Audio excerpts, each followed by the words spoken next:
पश्चिम बंगाल में दक्षिण 24 परगना में टीएमसी और बीजेपी कार्यकर्ताओं के बीच झड़प हुई है, जिसमें बीजेपी प्रदेश अध्यक्ष दिलीप घोष का आरोप है कि टीएमसी कार्यकर्ताओं ने बीजेपी अध्यक्ष जेपी नड्डा के काफिले को रोकने की कोशिश की। इस दौरान टीएमसी कार्यकर्ताओं ने पत्थरबाजी भी की। सुरक्षा एजेंसियों ने जेपी नड्डा के काफिले को सुरक्षित बाहर निकाल लिया। वहीं बंगाल पुलिस की ओर से इस संबंध में जारी बयान में कहा गया कि बीजेपी के राष्ट्रीय अध्यक्ष जेपी नड्डा सुरक्षित रूप से कार्यक्रम स्थल डायमंड हार्बर पहुंच गए हैं। उनके काफिले को कुछ नहीं हुआ। डायमंड हार्बर में फाल्टा पुलिस स्टेशन के देवीपुर में कुछ लोगों ने आंशिक रूप से और अचानक काफिले के पीछे चलने वाले वाहनों की ओर पत्थर फेंके। स्थानीय पुलिस का कहना है कि सभी लोग सुरक्षित हैं और स्थिति शांतिपूर्ण है। वास्तविक घटना का पता लगाने के मामले की जांच की जा रही है। इस प्रकरण को लेकर गृह मंत्री अमित शाह ने चिंता जताई है। बताया जा रहा है कि पश्चिम बंगाल के राज्यपाल से केंद्र सरकार ने रिपोर्ट मांगी है। इट स्पीक्स वॉल्यूम्स और दुख होता है। बंगाल हम सबका है। बंगाल हमार सोनमार बंगाल। बंगाल के लिए हम सब लोग गौरवान्वित होते रहे। देश गौरवान्वित करता रहा है। आजादी की लड़ाई हो या सांस्कृतिक लड़ाई हो या रिलीजियस रिवाइवलिज्म हो, कोई भी हो, उसकी शुरुआत की जन्मस्थली बंगाल रही है। लेकिन आज जिस ममता जी ने बंगाल को जिस लो लेवल पर ले आकर के खड़ा किया है, यह सच में बहुत ही चिंताजनक बात है। और मैं मानता हूं कि आने वाले समय में चुनाव में लोग ममता जी को नमस्कार कहने वाले हैं और भारतीय जनता पार्टी का कमल खिलेगा। 200 सीटों से ज्यादा भारतीय जनता पार्टी चुनाव जीत करके आएगी, ये मैं आपको बताना चाहता हूं। यहां पॉलिटिकल वायलेंस और डेथ ऑफ डेमोक्रेसी हो चुकी है। मैं कहने के लिए नहीं कह रहा हूं। We have lost 130 BJP workers. 100 का तर्पण यानी उनके अंतिम संस्कार में और उसके बाद की पूजा मैंने खुद कलकत्ता में आकर के की है। 100 के परिवार, और ये कोई मैं दिखाने के लिए नहीं कह रहा हूं, इन कैमरा मैंने तर्पण किया है। सारे परिवार के सदस्य वहां उपस्थित थे। सभी परिवारों के लोगों से मैं मिला हूं। जिन हालातों में उनका मर्डर हुआ, पॉलिटिकल मर्डर हुआ, इसको बंगाल की जनता कभी माफ नहीं करने वाली।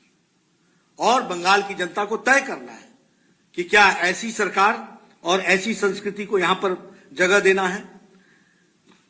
जब इलेक्टेड रिप्रेजेंटेटिव्स सेफ नहीं है तो कॉमन मैन का क्या हाल होता होगा? What will be the plight of the common man? आम आदमी की क्या स्थिति होगी? लॉलेसनेस, अराजकता चरम सीमा पर है। एडमिनिस्ट्रेशन, मैंने पहले कहा, कोलैप्स कर चुका है। हमारे एमएलए देवेंद्र नाथ रे, बप्पी घोष, पूरन चंद्र दास, गौतम पात्र, सुदर्शन परमानिक, शेख लियाकत, गणेश रॉय, शंभारू बर्मन, दीपक मंडल, मनीष शुक्ला, ये सब पिछले 2 महीने में इनका मर्डर हुआ है। इन द पास्ट 2 मंथ्स मैंने सिर्फ आपके सामने 7-8 नाम गिनाए। ऐसी संख्या और श्रृंखला 130 की। ये बंगाल की सभ्यता और राजनीतिक सभ्यता का सूचक है क्या? ये ममता जी के राजनीतिक कार्य करने का तरीका है क्या? बंगाल की जनता को तय करना पड़ेगा और मैं उनसे निवेदन करूंगा कि ऐसी सरकार को लॉक स्टॉक एंड बैरल इनको विदा करना चाहिए और ऐसी सरकार भारतीय जनता पार्टी के उसमें बनानी चाहिए जिसमें सबका साथ, सबका विकास और सबका विश्वास को लेकर के चले। जब हम भ्रष्टाचार की बात करते हैं तो cut money is the order of the day.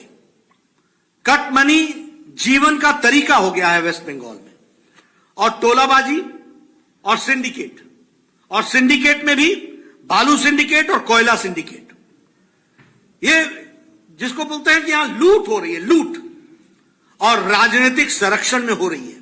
ममता जी के द्वारा डायरेक्टली संरक्षण में हो रही है। तो इसलिए टोलाबाजी भी हो रही है, कटमनी भी हो रहा है, सिंडिकेट भी हो रहा है, कोयला और बालू पर सिंडिकेट चल रहा है। और तो और मुझे दुख के साथ कहना पड़ता है कि कट मनी और पैसे और रिश्वत अंतिम संस्कार पर भी देना पड़ रहा है बंगाल में। This is the situation. मेरी बात किसी को लगती हो तो चैलेंज कर देना, लेकिन अंतिम संस्कार के लिए भी पैसे और घूस और उसके लिए भी ब्राइब चल रहा है, वो हमको समझना चाहिए।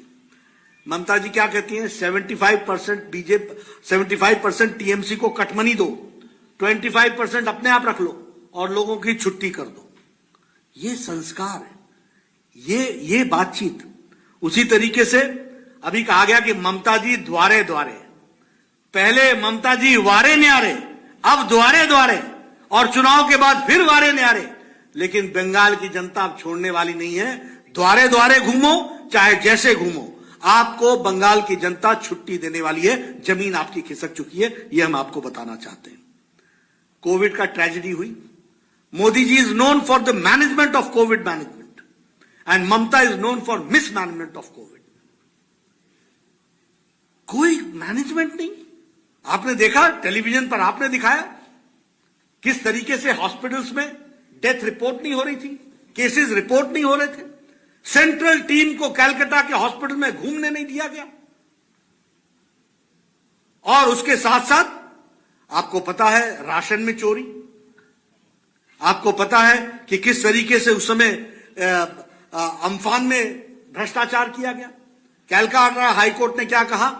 कलकत्ता हाईकोर्ट ने कहा कि आप सीएजी से इसका ऑडिट कराओ, और इस ऑडिट के खिलाफ ममता जी सुप्रीम कोर्ट में गई। एक तो भय क्यों? इतना भय क्यों है आपको? क्यों आपको इतना डर लग रहा है?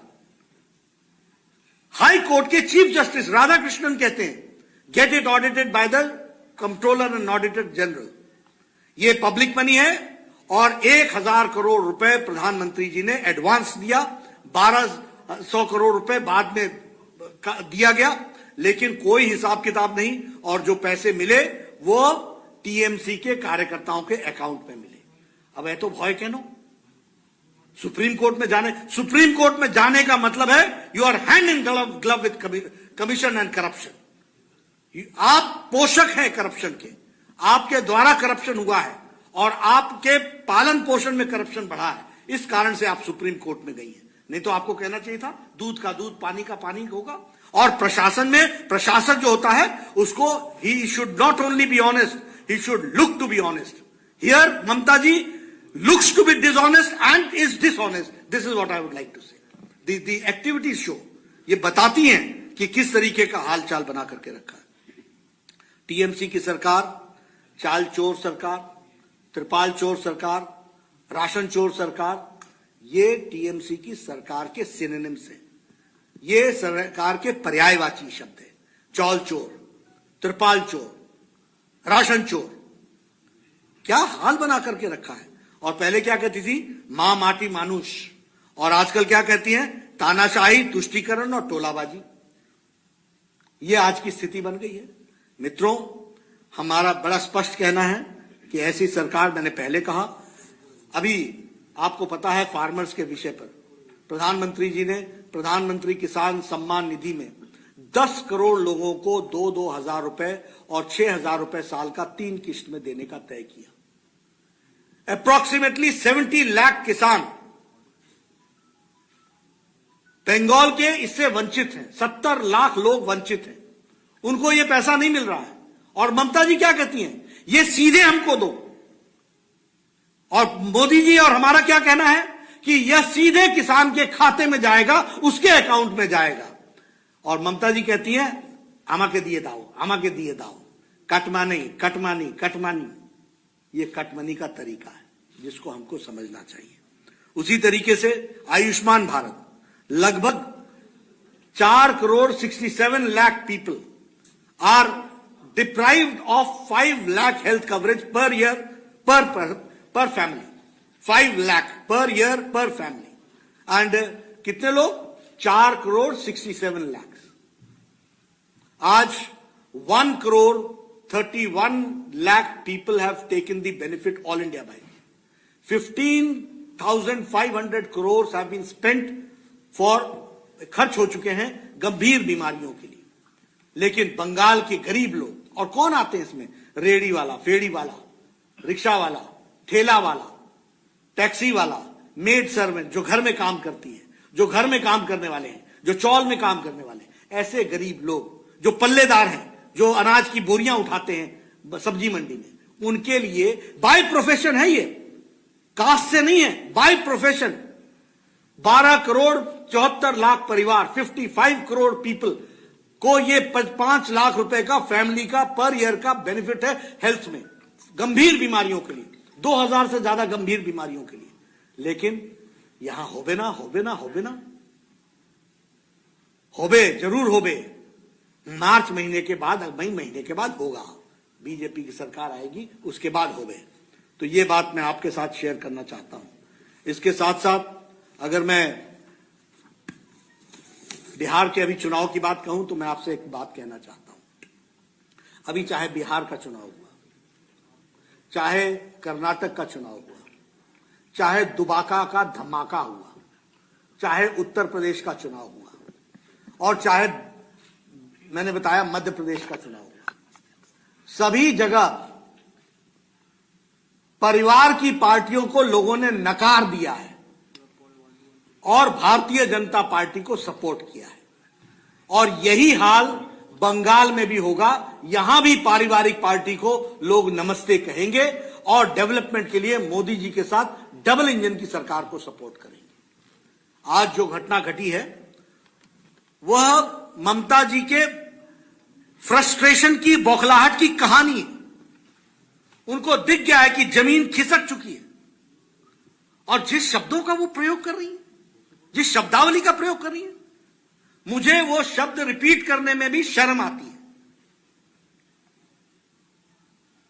एक बंगाल के चीफ मिनिस्टर, उनको शायद मालूम नहीं है कि इस पद की गरिमा क्या होती है, इसकी गरिमा को कैसे संभाल के रखा जाता है। और ये बंगाल, जैसे मैंने कहा, कैसा बंगाल बनाना चाहते हो? ममता जी का बंगाल बनाना चाहते हो या रविंद्रनाथ टैगोर का बंगाल बनाना चाहते हो? श्री अरविंदो का बंगाल बनाना चाहते हो? श्यामा प्रसाद मुखर्जी का बंगाल बनाना चाहते हो? सुभाष चंद्र बोस का बंगाल बनाना चाहते हो? मैं आपके साथ बड़े स्पष्ट शब्दों में कहना चाहता हूं, भारतीय जनता पार्टी कमिटेड है। हम आने वाले समय में डबल इंजन की सरकार बनाएंगे। वेस्ट बंगाल में भी हमारी सरकार बनेगी। ये जो हरकतें आज हुई हैं, ऐसी हजार हरकतें हों, हम हर कंस्टिट्यूंसी में जाएंगे, हर जगह अपने विचार को रखेंगे। और जो हमको समर्थन मिल रहा है, मैं अपने कार्यकर्ताओं को सल्यूट करना चाहता हूं, मैं उनको नमस्कार करना चाहता हूं। आपने देखना है किस तरीके से आज लगभग 50 मोटरसाइकिल गायब कर दी गई हमारे रैली से, उनको पीटा गया, उनको मोटरसाइकिल मिलनी नहीं है दोबारा, वी नो दैट। लेकिन हमारा एक एक कार्यकर्ता लड़ने को तैयार है और उनको मालूम नहीं है ये भारत भूमि, ये बंगाल की भूमि, इसने क्रांतिकारियों को पैदा किया है और यही क्रांतिकारी हमारे भारतीय जनता पार्टी के कार्यकर्ता के रूप में फिर से प्रजातंत्र को यहां बहाल करेंगे और पूरी ताकत और शिद्दत के साथ हम चुनाव लड़ेंगे। इन्हीं शब्दों के साथ मैं अपनी बात समाप्त करता हूं। आपको जो प्रश्न करना है आप कर सकते हैं। प्रश्न आप बांग्ला में भी कर सकते हैं, इंग्लिश में भी कर सकते हैं, हिंदी में भी कर सकते हैं।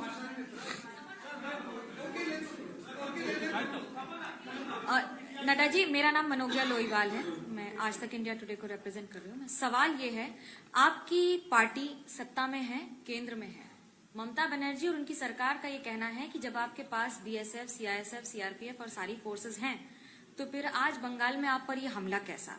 क्या ये आपकी पार्टी खुद ही उनके शब्दों में नौटंकी बनाने के लिए कर रही है? ऐसा है कि ममता जी को प्रशासन नाम की चीज का आइडिया जीरो है। She knows nothing about administration. कभी भी सीआईएसएफ, सीआरपीएफ सड़क पर खड़े होकर के पत्थरबाजों को नहीं रोकती है, वह सब्जेक्ट को प्रोटेक्ट करती है। उनका काम सब्जेक्ट को प्रोटेक्ट करना है। उनका काम सड़क पर खड़े होकर के जो लोग वहां पत्थर इकट्ठे कर रहे थे उनको रोकना हमारा काम नहीं है, वो स्टेट पुलिस का काम है। और स्टेट पुलिस को प्रश्रय देना ये ममता जी का काम रहा है, ये मेरा चार्ज है। नाडा जी नमस्ते, मैं ऋतिक एबीपी आनंदों से। आपसे सवाल यह है कि बंगाल की वर्तमान स्थिति को मद्देनजर रखते हुए पार्टी